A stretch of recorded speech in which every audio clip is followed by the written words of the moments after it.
আমি আজকে একটা ভাইরাল রেসিপি নিয়ে আসলাম, রসুনের পাকোড়া। এই ডালগুলো বাজারে কিনতে পাওয়া যায়, ভাঙা ডাল। আমি একটা বাটিতে কিছুটা ডাল নিয়ে নিলাম, শুকনো মরিচ দিয়ে দিলাম, এর সঙ্গে পরিমাণ মতন লবণ দিয়ে দিলাম। এটাকে এখন আমি মিক্সড করে দিব, দিয়ে পানি দিয়ে ভিজিয়ে রাখবো। সারাদিন আমি ভিজিয়ে রেখেছিলাম, তাহলে ডালটা ভালো মতন সেট হয়ে যাবে। এবার আমি অন্য বাটিতে পেঁয়াজ কুচি দিলাম, পেঁয়াজটা একটু মিহি করে কুচি করতে হবে, কাঁচামরিচ দিলাম। এবার আমি দিয়ে দেবো ধনে পাতা, হলুদ গুঁড়ো, পরিমাণ মতো লবণ দিয়ে আমি এটাকে ভালো করে চটকিয়ে নিব। আমার ভিডিও যদি ভালো লেগে থাকে, লাইকস, কমেন্ট, শেয়ার, ফলো দিয়ে পাশে থাকবেন এবং সাবস্ক্রাইব করবেন। আমার মাখা হয়ে গেছে। এবার আমি যে ভিজিয়ে রেখেছিলাম ডালটা, ওটাই দিয়ে আবার মাখিয়ে নিব। মাখানো আমার মোটামুটি শেষ হয়ে গিয়েছে। এবার আমি বাইন্ডিং করার জন্য 1 চামচ ময়দা দিয়ে দিলাম।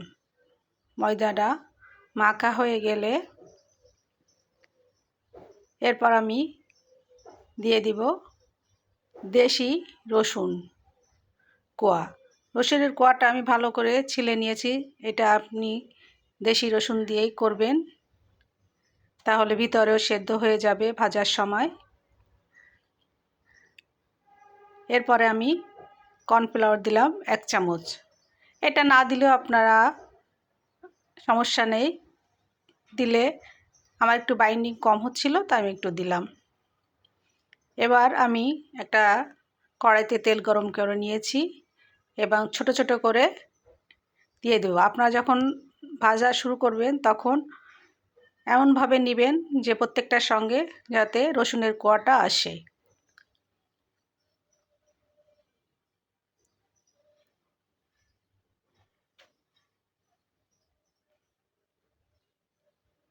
সময় নিয়ে ভাজতে হবে।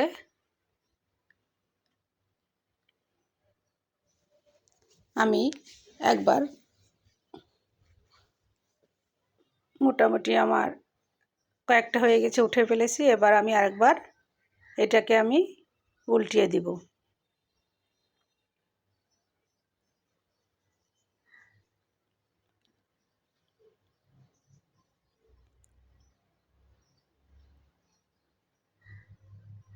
আমি এটাকে এবার উঠিয়ে ফেলবো।